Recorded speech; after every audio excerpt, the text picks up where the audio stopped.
Walang anumang reception right ang magaganap para sa mga bagitong sundalo na papasok sa isang unit ng Philippine Army.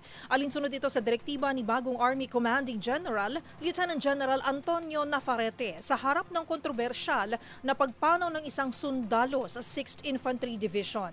Ang mga detalye sa ulat ni Edniel Parosa.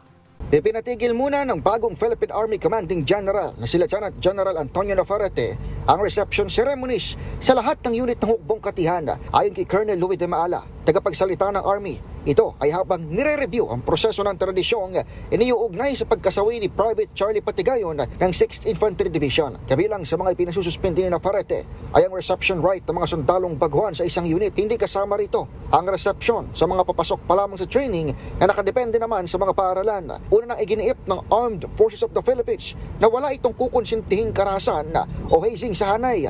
Pero pagilinaw ni De Maala, hindi pa batid kung ano ang dinaanan ni Patigayon sa reception right dahilan ng nakitang kidney failure sa biktima. Gusto namang ipotopsiya ng kanyang pamilya mga labi sa Philippine National Police. Para sa MBC TV Network News, ito si Edniel Parosa na DZRH. Una sa Pilipinas, una sa Pilipino.